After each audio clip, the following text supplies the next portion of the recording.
Very common po kasi yan dun sa iba, lalo na dun sa mga nagsa-start pa lang na explore yung sarili nila. May mga couple din po na gumagawa nito. At hindi natin sila pwedeng husgahan dahil ang ginagawa nila ito masamang tao na sila. May kanya-kanya po silang paraan para pasiyahin nila yung sarili nila.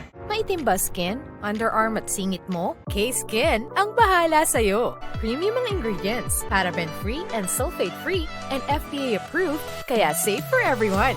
With K-Skin, ibalik ang alindog mo. Huwag nang magpahuli. Hi guys! Welcome back to our channel. Kamusta po kayong lahat? Sana ay nasa mabuti po kayo. At sa mga hindi po nakakakilala sa akin, my name is Cheryl T. At kung bago lang po kayo sa channel na to, pwede po ba makingin ng isang favor to please consider to subscribe dito po sa ating channel. And also, wag nyo na rin po sanang kalimutan i-like and follow ang ating Facebook page official and also ang ating TikTok account, Cheryl T. Maraming salamat po. And for today's video is another concerned video po. Ang sabi niya is, Good Eve, Ma'am.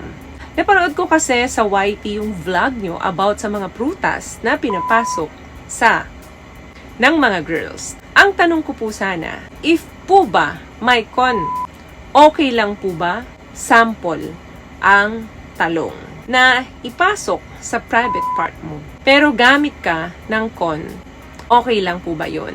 Actually, mayroon po talagang mga babaeng gumagawa nito. And even yung mga kapatid nating mga gay, meron din mga ginagamit na ganyan yan. May mga nakausap na po ako or mga nag-personal message talaga sa akin. Normal po na ginagamit ito kapag walang available na pwede nilang isubstitute doon sa toy. Minsan may mga gumagamit ng cucumber or yung squash na pahaba kasi mas matigas yun. Siguraduhin nyo lamang na walang edges ito.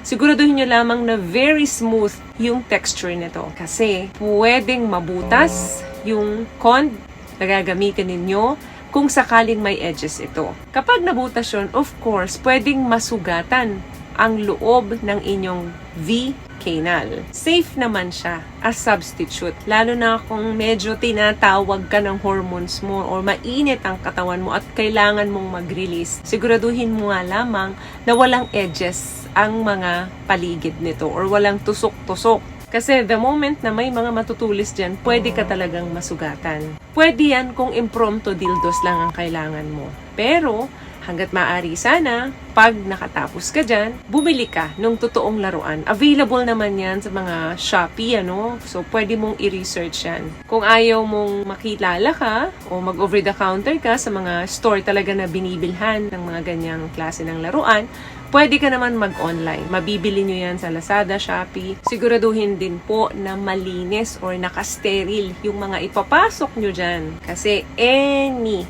contaminated ng bacteria yan, pwede po talagang magkaroon kayo ng infection or ng irritation. So, kung gagamit ka ng talong at babalutan mo ng pwede naman yan.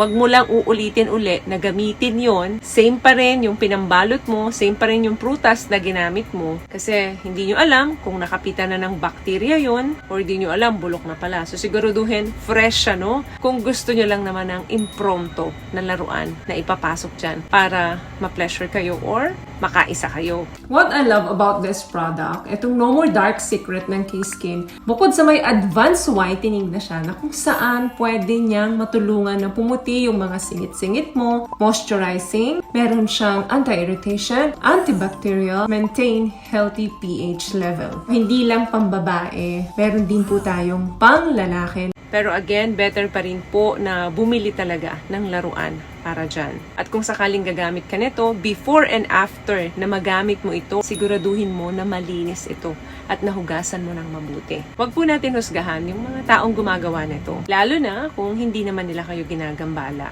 Very common po kasi yan dun sa iba, lalo na dun sa mga nagsa-start pa lang na explore yung sarili nila. May mga couple din po na gumagawa nito. At hindi natin sila pwedeng husgahan dahil ang ginagawa nila ito masamang tao na sila. May kanya-kanya po silang paraan para pasiyahin nila yung sarili nila. As long na hindi naman sila nananapak ng ibang tao, di ba? Minsan, part lang talaga yon ng pagiging creative nila.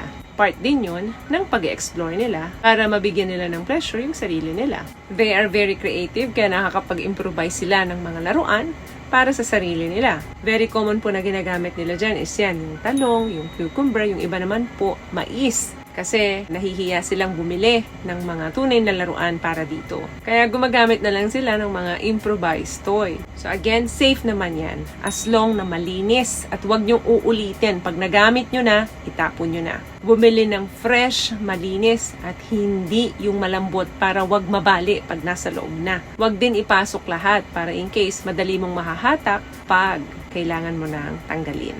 So, may nakuha ka bang tips sa mga napag-usapan natin ngayon? Please give it a thumbs up, comment down below, and also share this video rin po sa mga kaibigan na sa tingin yung matutulungan ng video natin.